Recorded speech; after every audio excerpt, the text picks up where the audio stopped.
স্বাধীন বাংলাদেশে মাহমুদুর রহমানের বিরুদ্ধে মামলা দায়ের করেছেন ৭১ টিভির মালিক মেঘনা গ্রুপের চেয়ারম্যান এবং ব্যবস্থাপনা পরিচালক মোস্তফা কামাল। এই ৭১ টিভির জয় বাংলা করেন না, এখন ফল পাইতেছেন। দেখেছেন তো, বিড়াল মারতে হয় প্রথম রাতেই।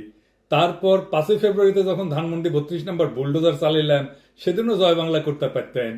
এরপরে যেন মিস্টেক না হয়। আর হ্যাঁ, দিল্লি স্টার আর পন্দের আলো মনে থাকবে তো, আকেলমনকে ইশারায় কাপি। রাজশাহীতে একটা মজার কথা আছে, ওরা কয় মামুর বুড়া জানে না কাকে লাড়তে কাকে লাড়েছে। আমরা গান গাইতাম ওই ছাত্র জীবনে, মামুর বুঠারে কাকে লাড়তে কাকে লাড়েছে। দাউদাইদার মুজিবের আমলে মহানবীর নিয়ে একটা কুৎসিত কবিতা লিখেছিল, সারা দেশ ফুইসা উঠেছিল। দাউদাইদারকে দেশ ছাড়তে হয়। রাজশাহীর মাদ্রাসা মাঠে এক বিশাল প্রতিবাদ সমাবেশ হচ্ছে, তো বক্তা করছে, দাউদ তুমি কাকে লাড়তে কাকে লাড়েছো, তোমার চাম খিচে নিবো মামুর বুটা। তো মোস্তফা কামাল তোমার কুরকুরায় না, এক পিনাকি ধরলে পাবলিকে কয় জয় বাংলা হয়ে যায়, আর তুমি মিয়া পুষকে একটা ৪ ফুটি পিনাকি ইলিয়াস কনক সারোর যারা গুরু মানে সে মাহমুদুর রহমানকে লেটতে গেছো, তোমার চাম খিচেলি মহে মামুর বেটা খাড়া। তো মোস্তফা কামাল কে আসে না দেখি। মোস্তফা কামাল একসময় লবণ ব্যস্ত, সে একটা ন্যারেটিভ তৈরি করেছে যে নিছক কঠোর পরিশ্রম করে মেলা সে একটা বিশাল বড় গ্রুপ তৈরি করেছে, গপ্প তৈরি করেছে।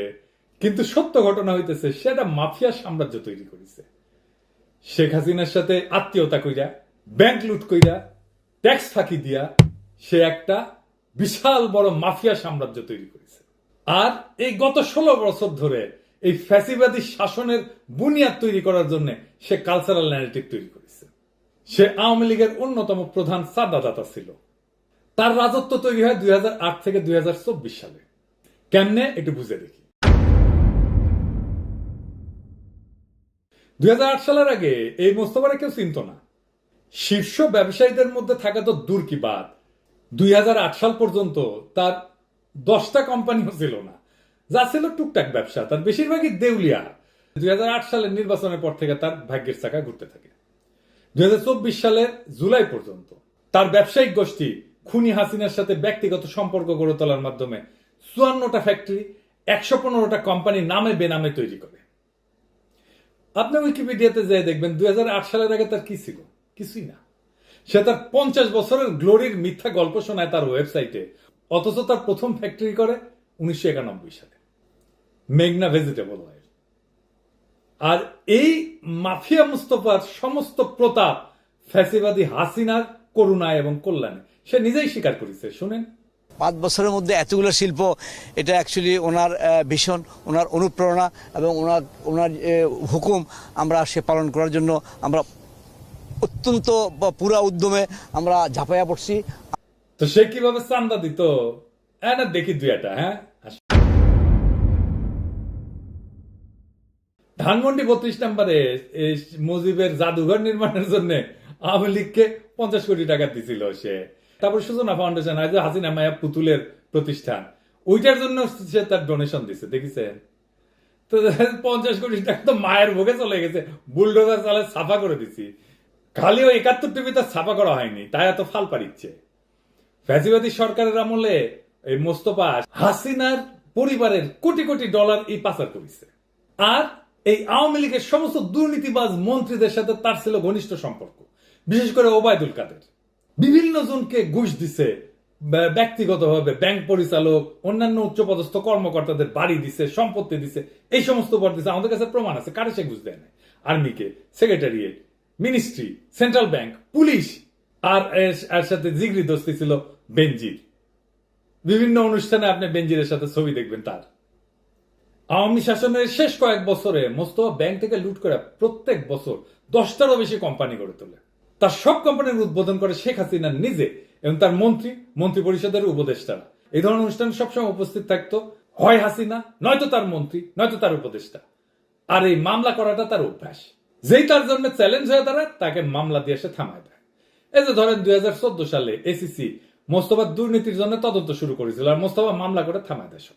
তারপর ধরেন মাতার বাড়ি যখন অর্ডার পাইল না, টেন্ডারের শর্তাবলী যখন পূরণ করতে না পারার জন্য মামলা করে বসে। তারপর ধরেন সেনাবাহিনীর এগেইনস্টে 4টা মামলা করেছিল, সময় মতো অর্ডার সাপ্লাই করতে পারেনি আর্মিকে। এরপর আর্মি এগ্রিমেন্ট ক্যান্সেল করে দেয়, তার জন্য সে মামলা করে। সবাই এখন অলিগার্ক বলতে সালমান এফ রহমান বোঝে, এস আলম বোঝে, সামিট বোঝে, নাসা গ্রুপ বোঝে। এই তার চেয়ে বড়, এই মেঘনা গ্রুপ তার চেয়ে বড়, সামেসি কোনো বাণিজ্য চালায় যাচ্ছে। শুধু তাই না, আবার ফোসফোস করে সবল মারে আমাদেরকেই। সে পলিটিক্যাল পার্টিগুলোকে টাকা ঢুকে দিচ্ছে, সবাই তার পারিবারিক প্রোগ্রামে যায়, তার মাইয়ার বিয়াতে যায়। আপনি এমন কোন দল পাবেন না যারা উঠে যায়নি। এই যে প্রফেসর ইউনূসের সরকারের উপদেষ্টারাও গেছে, আমি তো দেখে হতবাক, কে না। আবার তার মাইয়া জামাই মার্চ ফর গাজার মিছিলেও ঢুকিছে আন্দালিব পার্থের সাথে। অবশ্য সে আন্দালিব পার্থের আত্মীয়, অনেক আগে থেকেই পার্থের সাথে সম্পর্ক। এই প্রসঙ্গে পরে আসতেছি। তারপরে তাহের ভাই দেখেন মাইয়ার বিয়াত কথিত আছে, তাহের ভাই আর পার্থ এই দুইজনে প্রোটেকশন দেয় তাদের মেঘনা গ্রুপকে। আর বিএনপি তো আছে, ওটা আমরা দেখেছি। আমাদের অর্থ উপদেষ্টা, বাণিজ্য উপদেষ্টা তার মায়ের বিয়াতে যায়। শুধু তাই না, আমাদের ব্যারিস্টার ফুয়াদ, এমনকি মঞ্জু ভাই যায় তার মায়ের বিয়াতে। ভাই আপনারা বড় লোকের বিয়া বাড়ির বিরানি খান নাই আগে? এই দুর্বৃত্ত ব্যবসায়ী মাইয়ার বিয়া যাওয়া লাগে। আপনারা নতুন বাংলাদেশ গড়বেন কিভাবে? সরি, আপনারা পারবেন না। আপনারা কেউ কিছু করতে পারবেন না। লিখে রাখতে পারেন, বিরানির লোক সামলে দিতে পারেন না। কুমিল্লায় যখন বিপ্লবী ছাত্র জনতার বাড়ির 5 আগস্টে যায় হামলা করতে, তখন এই লোক নিজেকে জামাত পরিচয় দেয়। কথিত আছে জামাতের তাহের ভাই এটা পাঠাইছিল। শুনেন, সে তারে প্রোটেক্ট করেছে। দেখেন কার কার নাম বলে। এই কনকপথে মুস্তফা কামালের জন্ম হয়েছে। এই কনকপথে আরাধনীয় বিশ্ববিদ্যালয় কলেজ, এই কনকপথে পলিটেকনিক্যাল ইনস্টিটিউট সহ অসংখ্য প্রতিষ্ঠানের জন্ম এই কনকপথে দিয়েছেন। এই মুস্তফা কামালের জন্ম হওয়ায় আজকে আমরা গর্ববোধ করি। সেই ঐতিহাসিক এই কনকপথকে আমাদেরকে রক্ষা করতে হবে। কোনো পান ছুড়ে যাওয়া যাবে না, কারো বাড়ি ঘরে হামলা করা যাবে না। আমাদের আমিরে জামাত নির্দেশনা দিয়েছেন, ইসলামী ছাত্র শিবিরের কেন্দ্রীয় প্রেসিডেন্ট নির্দেশনা দিয়েছেন, জাতীয়তাবাদী দলের মহাসচিব মির্জা ফখরুল ইসলাম নির্দেশনা দিয়েছেন, কোটা আন্দোলনের সমন্বয়করা নির্দেশনা দিয়েছেন, তারেক রহমান নির্দেশনা দিয়েছেন। সকল নির্দেশনাকে আমরা মেনে নিয়ে আমরা সেই মদিনা বিজয়ের যে সনদ, সেটা যদি মনে থাকে তাহলে আমরা সাধারণ ক্ষমা করে দিলাম। সাধারণ ক্ষমা করে দিলাম। আর এখন সে কিভাবে তার অতীত ক্লিন করেছে জানেন? হাসিনার সাথে তার সরাসরি সম্পৃক্ততা প্রমাণ করে এমন কোন ভিডিও বা ফটোর প্রমাণ সে মুছে ফেলতেছে। আপনি যদি ইউটিউব এবং অন্যান্য সোশ্যাল মিডিয়াতে যান, তাহলে আপনি দেখবেন যে এই মালটা তার নিজের গৌরব প্রচার করতে সবচেয়ে বেশি সময় ব্যয় করেছে। যে কিভাবে সে তথাকথিত সততা এবং কঠোর পরিশ্রমের মাধ্যমে শীর্ষ ব্যবসায়িক টাইকুন হয়ে উঠছে। কষ্টার্জিত সাফল্যের কথা কইছে, যেখানে 2008 সাল পর্যন্ত তার গ্রুপে মাত্র 5 থেকে 6টা কোম্পানি ছিল। হাসিনা ক্ষমতা আসার পর থেকে 16,000 কোটি টাকা ব্যাংকের লোন নেয় এবং প্রত্যেক মাসে একটা করে কারখানা তৈরি করে। এই টাকাটা পুরোটাই সে লুটপাট করেছে। লক্ষ কোটি টাকা কর ফাঁকি দিছে, হাসিনার সমস্ত অপরাধে সাহায্য করছে, তার কালচারাল ন্যারেটিভ তৈরি করছে এবং কোটি কোটি ডলার পাচার করছে। একদিনে 9টা ফ্যাক্টরি উদ্বোধন করেছে। চিন্তা করেছেন কি পরিমাণে টাকা কামাইছে এই সময়ের মধ্যে। দেখেন, শিল্প খাতে বঙ্গবন্ধুর সোনার বাংলার স্বপ্ন বাস্তবায়ন করছেন মেঘনা গ্রুপ অফ ইন্ডাস্ট্রিজের প্রতিষ্ঠাতা মোস্তফা কামালের মতো সফল উদ্যোক্তারা। একই দিনে এই গ্রুপের 9টি নতুন কারখানা উদ্বোধন করে এসে শনিবার এমন কথাই বলেছেন মন্ত্রিসভার সদস্যরা। আরো জানাচ্ছেন জাহিদুল ইসলাম। সে কিন্তু লুকায় নাই যে হাসিনা তারে সাহায্য করেছে। শোনেন, আবার শোনেন।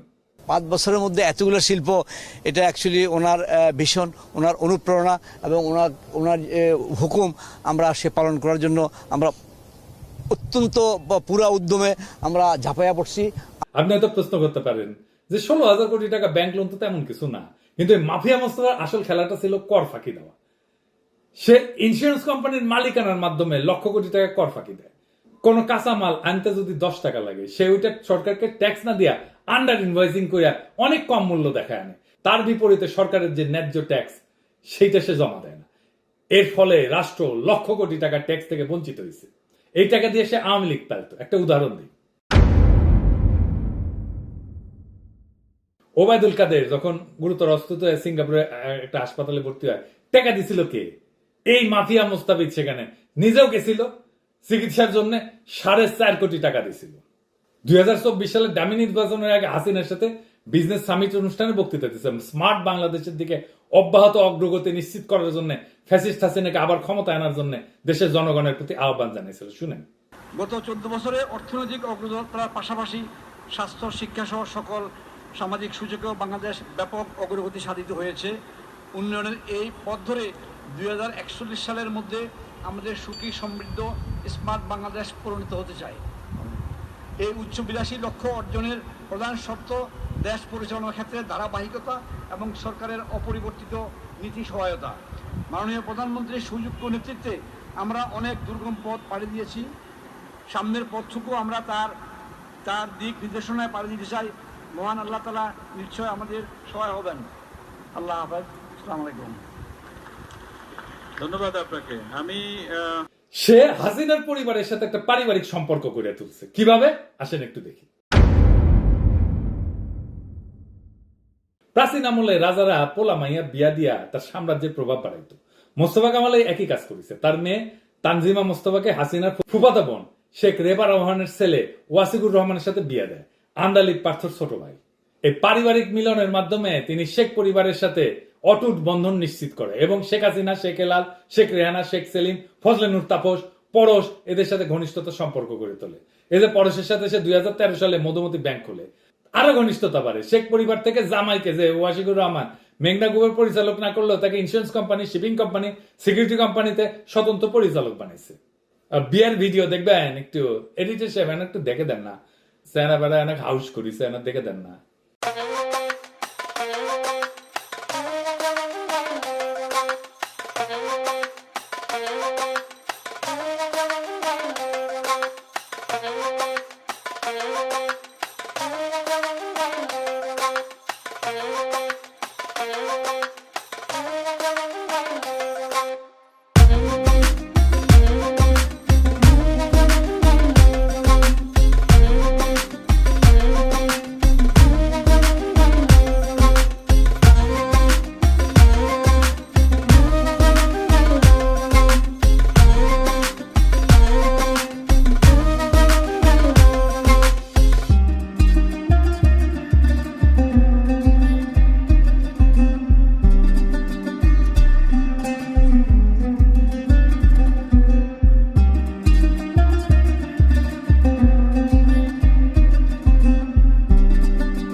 মোস্তফা তার মেয়ে তানজিমা মোস্তফা এবং ছেলে তানভীর মোস্তফা 2013 সালে শেখ ফজলুল তাপসে মধুমতি ব্যাংকের বোর্ডে পরিচালক হিসেবে দিয়ে মধুমতি ব্যাংক খোলে। এই মধুমতি ব্যাংক দিয়ে হাসিনার হাজার হাজার কোটি টাকা পাচার হয়েছে। নিয়মিত নানাভাবে হাসিনাকে চান্দাও দিয়ে গেছে। দেখেছেন, ব্যাংক কলে চলে না, গ্রাহকের টাকা ফেরত দিতে পারে না, আর চান্দা দিয়ে গেছে হাসিনা। আবার মজার জিনিস দেখেন, এই মধুমতি ব্যাংকের কাঁচা খোলা প্রমোশন করে গেছে পন্দের আলো। তারা নাকি খুব সুশাসন করে চালিয়েছে ব্যাংকটা। দেখেছেন, এটা সে দেখান না কি লিখিছে, দেখেছেন, লিখিছে কর্পোরেট সুশাসন বজায় রেখে 6 বছর ধরে ব্যবসা করে যাচ্ছে। দেখেন, দেখেছেন তো মতি মিয়া ব্যাংকটার হোগা মারা সারা হইলো কেন এত কর্পোরেট সুশাসন থাকলে? দেখেছেন তো সব রসুনের গোয়া কিভাবে এক জায়গায়। তারপরে ফাইনালি এই যে সোয়াবিন তেলের দাম বাড়িয়েছে, এটা মেঘনা গ্রুপের কারসাজি। এই চাপ দিয়ে দাম বাড়াইছে সরকারকে, এই হারামজাদা চাপ দিয়ে দাম বাড়াইছে। আমি কইছিলাম না মেঘনার মধ্যে চুবামু, ওকে আসলে মেঘনার মধ্যে চুবানো লাগবে। আর ফাইনালি তার 72 টিভি আছে, তাই না? আসেন 72 টিভি নিয়ে একটু দেখি 72 টিভিটা সে কেমনে সামলাইছে, কেমনে সেটা ধ্বংসের হাত থেকে রক্ষা করেছে, কেমনে জয় বাংলা হওয়া থেকে রক্ষা করেছে। এই 72 টিভিটা হাসিনা ন্যারেটিভ তৈরি করেছে সবসময়। এরা 5ই মে হেফাজত গণহত্যার পটভূমি তৈরি করেছে। মামলা হয়েছে বলে এর নামে। দেখেছেন, এই খুনি হাসিনা আর শেখ মুজিবের তোষামত করার জন্য এই নিউজ চ্যানেলটা সারাক্ষণ এটা কাজ করে গেছে। এমনকি 2024 জুলাই বিপ্লবের সময় 71 টেলিভিশন মিথ্যা তথ্য প্রচারের মাধ্যমে ছাত্র জনতার বিরুদ্ধে দাঁড়াইছিল। জুলাই বিপ্লবের সময় 71 টিভি ছাত্র জনতাকে জঙ্গি ট্যাগ লাগাইছিল। 2001 থেকে 2006 সাল পর্যন্ত দেশে জঙ্গিবাদ চরম রূপ নিয়েছিল। এবার শিক্ষার্থীদের আন্দোলনকে আশ্রয় করে লন্ডন থেকে আসা নির্দেশে জামাত শিবির ও বিএনপি নাশকতায় লিপ্ত হয়। আর এর সিও ছিল মোজা বাবু, যার বউ এমপি ছিল আওয়ামী লীগের। সীমান্ত অতিক্রম করে ভারতে যাওয়ার চেষ্টা করার সময় গ্রেপ্তার হয়। আর মোস্তফা আমাদের স্বাধীন বাংলাদেশে স্বাধীনভাবে ঘুরে বেড়াইতেছে। হাসিনা এবং ইন্ডিয়ার এজেন্ডা বাস্তবায়ন করেছে।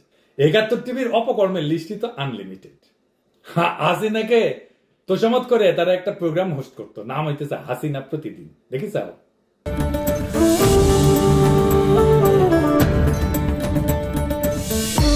৩০শে এপ্রিল ১৯৮৬ তেজগাঁওয়ের এক জনসভায় আওয়ামী লীগ সভানেত্রী ও ৮ দলীয় জোট নেত্রী শেখ হাসিনা বললেন, ক্ষমতা দখলের জন্য নয়, জনগণের অধিকার প্রতিষ্ঠার জন্য আমরা নির্বাচনে অংশগ্রহণ করছি। সামরিক শাসন চিরতরে অবসান হোক, আমরা তাই চাই। এই মোস্তফার ডাইন হাত ছিল এই কুখ্যাত মোজা বাবু। আজ এনাকে তেল মারাই তার মুখ কাটছিল এবং এই মোজা মোস্তফার সাথে সব জায়গায় উপস্থিত থাকতো। এমনকি তার এক মেয়ের বিয়েতে এই যে তাসনিম মোস্তফা, তার উকিল বাপু ওই মোজাম্মেল বাবু। এর আর এক দুর্বৃত্তের সাথে সম্পর্ক আছে। কে সেই দুর্বৃত্ত দেখি আসেন। এই মোস্তফা তার একমাত্র ছেলেকে তানভীর মোস্তফাকে বিয়ে দিছে মাহতাবুর রহমানের সুগন্ধি কোম্পানি হারমাইন গ্রুপের চেয়ারম্যান এবং এনআরবি ব্যাংকের চেয়ারম্যান এর মেয়ের সাথে। মাহতাবুর রহমান হইলে আর এক দুর্নীতিবাজ মাফিয়া, অশিক্ষিত।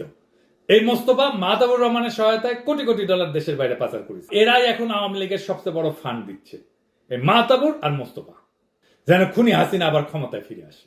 সারা দেশে যে মিছিল হচ্ছে না, এটা করছে, অশান্তি হচ্ছে, হত্যাকাণ্ড হচ্ছে, সব এগুলো করছে এরা, টাকা এসেছে এদের কাছ থেকে। এই $1 মিলিয়ন বিয়ের অনুষ্ঠান সারা বাংলাদেশে জাতীয় সংবাদে প্রচারিত হয়েছিল, দেখছেন?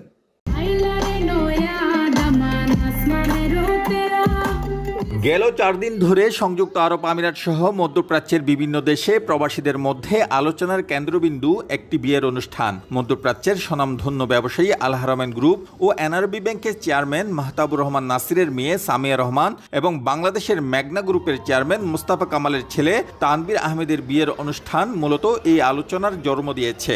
4 দিন ব্যাপী এই বিয়ের অনুষ্ঠানে 17,000 অতিথিকে আপ্যায়ন করা হয়েছে। শুধু তাই নয়, পৃথিবীর 70টি দেশ থেকে বিভিন্ন দেশের কূটনীতিক, ব্যবসায়ী সহ নানা পেশার আমন্ত্রিত অতিথিরা ছুটে আসেন রাজকীয় আয়োজনে। ছিল বাংলাদেশের উচ্চ পর্যায়ের রাজনৈতিক ব্যক্তিত্ব, ব্যবসায়ী, ব্যাংকার, কূটনীতিক, সাংবাদিক, তারকা খেলোয়াড় সহ নানা পেশার অতিথিরা।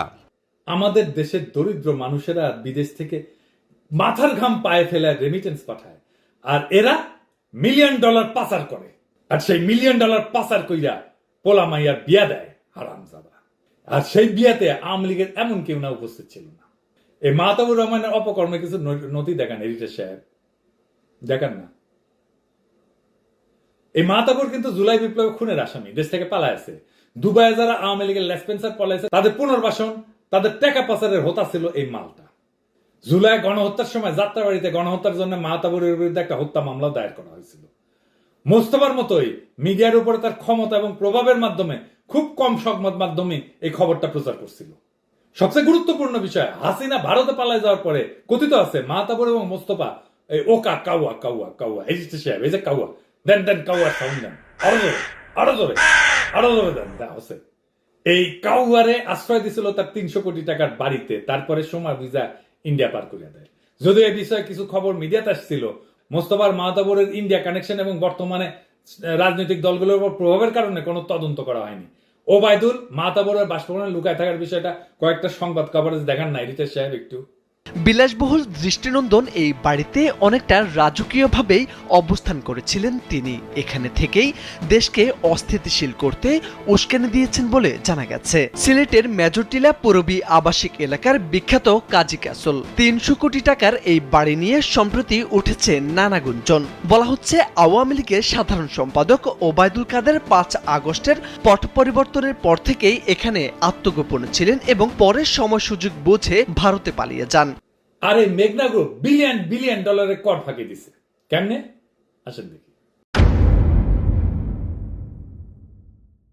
মোস্তফার মেঘনা গ্রুপের অর্থ পাচারের তদন্ত শুরু করেছে দুদক আর পুলিশের অপরাধ তদন্ত বিভাগ সিআইডি। মোস্তফা কামাল 1 লাখ কোটি টাকা আত্মসাৎ করছে বলে দাবি করছে জাতীয় নিরাপত্তা গোয়েন্দা সংস্থা এনএসআই।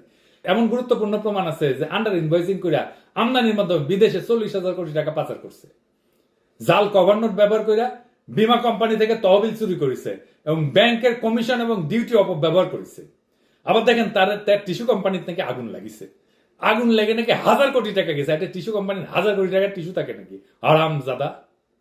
দেখেন নারায়ণগঞ্জে প্রায় 5 ঘন্টার আগুনে পড়ল মেঘনা গ্রুপের টিস্যু কারখানার গোডাউন। এতে হাজার কোটি টাকা ক্ষতির শঙ্কা করছেন প্রতিষ্ঠানটির চেয়ারম্যান ও ব্যবস্থাপনা পরিচালক। আর 16,000 কোটি টাকা ব্যাংক ঋণ আমি জিন্দেগি ফেরত দিবি না। 2014 সালে দুদক কোটি কোটি ডলারের কর ফাঁকির বিরুদ্ধে তদন্ত শুরু করে, তারপরেও হাসিনার নির্দেশে সেটা বন্ধ হয়ে যায়। এই অপকর্মে তাকে সাহায্য করেছে সেন্ট্রাল ব্যাংক, এনআরবি এবং এখনো সহযোগিতা করে যাচ্ছে। সরকারকে কোনো পেমেন্ট করে নেই গত 16 বছর, এমনই গ্যাস বিল দেয়নি, 900 কোটি টাকার গ্যাস বিল বাকি আছে। তারপরে লাইন কাটা পড়েনি, কি চেতনার টান। আর আমাদের অর্থমন্ত্রী বিরিয়ানি খাইতে যায়, বুড়া বয়সে তো খাইয়েও মজা পাইবেন না ভাই। আর কি করে সিন্ডিকেট ব্যবসা। হাসিনার শাসন আমলে সিন্ডিকেট ব্যবসা চালু হয়। এই যে ভোজ্য তেল, চিনি, চাল, মশলা, দুধ, এই সমস্ত সিন্ডিকেটের হোতা হচ্ছে, এই মূল হোতা হচ্ছে এই মেঘনা গ্রুপ। হাসিনার আমলে এই 3টা প্রাইভেট অর্থনৈতিক অঞ্চল গড়ে তোলে। দেখেন, প্রথম প্রাইভেট অর্থনৈতিক অঞ্চল এর অনুমতি পায় 2016 সালে। এদের দেখেন, হাসিনার প্রত্যক্ষ নির্দেশে এবং স্থানীয় পুলিশ এবং অন্যান্য কর্তৃপক্ষের সহায়তায় মোস্তফা দরিদ্র অসহায় মানুষের জমি অবৈধভাবে দখল করে, এমনকি গ্রামের সমস্ত মানুষকে উৎখাত কইরা সেইখানে বসবাসকারী লোকজনকে বসত বাড়ি ভিটামারি থেকে উচ্ছেদ করে দেয়। এই দখলের কাজে তাকে সাহায্য করে শামীম ওসমান, ডিবি হারুন, বেনজির। এমনকি এইখানে ইন্ডিয়ান কোম্পানির অভাব নাই এই অর্থনৈতিক অঞ্চলে। রয়ের আর একটা ওয়ার্কিং স্টেশন এইটা, বুঝেছে? দেখেন হর্ষবর্ধন সিংলা তার অনুষ্ঠানে। আর এখন অঢেল টাকা দিয়া রাজনৈতিক নেতাদের কিনে ফেলছে। হাসিনার পতনের সাথে সাথে মাফিয়া মোস্তফা সোশ্যাল মিডিয়া, ইউটিউবে এবং তার গ্রুপের ওয়েবসাইট থেকে হাসিনার সাথে তার গভীর প্রেমের ছবিগুলো, ভিডিওগুলো মুছে ফেলেছে। তবে আমরা বিভিন্ন উৎস থেকে কিছু সংগ্রহ করতে সক্ষম হয়েছি। এইটা মোস্তফা কামালের ছোট ভিডিও ক্লিপগুলো দেখেন না, যেখানে স্পষ্টভাবে প্রমাণ হয় যে তার উত্থান জয় বাংলার সৈনিক হওয়ার কারণেই হয়েছে। দেশের অর্থনীতিকে এগিয়ে নিতে সমাজের সবাইকে একযোগে কাজ করার আহ্বান জানালেন মেঘনা গ্রুপ অব ইন্ডাস্ট্রিজের ব্যবস্থাপনা পরিচালক ও চেয়ারম্যান মোস্তফা কামাল। তার মতে সবার ঐক্যবদ্ধ প্রচেষ্টায় জাতির পিতার স্বপ্ন সমৃদ্ধ বাংলাদেশ বাস্তবায়নের জন্য প্রধানমন্ত্রী শেখ হাসিনার হাতকে শক্তিশালী করতে হবে। শিল্প খাতে বঙ্গবন্ধুর সোনার বাংলার স্বপ্ন বাস্তবায়ন করছেন মেঘনা গ্রুপ অফ ইন্ডাস্ট্রিজের প্রতিষ্ঠাতা মোস্তফা কামালের মতো সফল উদ্যোক্তারা। প্রধানমন্ত্রী শেখ হাসিনার হাত ধরে মেঘনা গ্রুপ অফ ইন্ডাস্ট্রিজ পরিবারে যোগ হচ্ছে আরো 7টি শিল্প ইউনিট।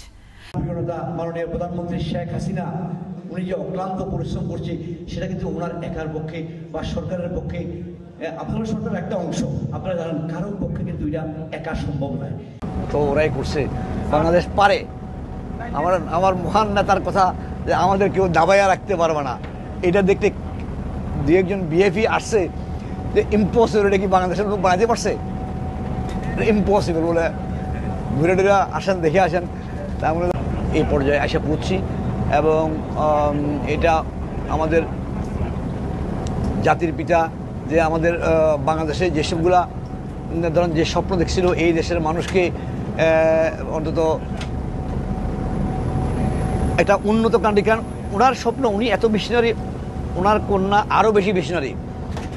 কারণ উনি এসে প্রথম এই যে মনে করেন আজকাল বাংলাদেশের যে পেট্রোলিয়াম সেক্টর, আমি পড়ছি আর তো শুনি নাই, মানে দেখি নাই যে উনি এসে বিদেশি থেকে ওই 3টা গ্যাস ফিল্ড কিনে নিছে। এগুলো তো আমাদের কেউ চিন্তাও করে নাই, তো এখন এগুলো ধরুন উনি চিন্তা করছে, উনি এসব ম্যাপ দিছে কীভাবে কীভাবে ভিশন 2020, 2030, 2040, তো এইগুলার লক্ষ্যে যেভাবে কাজ করছে ইনশাল্লাহ আমাদের উনি যে টার্গেট ঠিক করছে আমার মনে হয় আল্লাহর রহমতে আমরা তার আগে এগুলা অ্যাচিভ করতে পারবো ইনশাল্লাহ। আমাদের কোনো আসলে পরিকল্পনাহীনভাবে মোস্তফা কামালের বিরুদ্ধে কিন্তু জুলাই গণহত্যার জন্য যাত্রাবাড়ি হত্যা মামলা করা হয়েছিল, তারপরে তাকে ধরা হয়নি।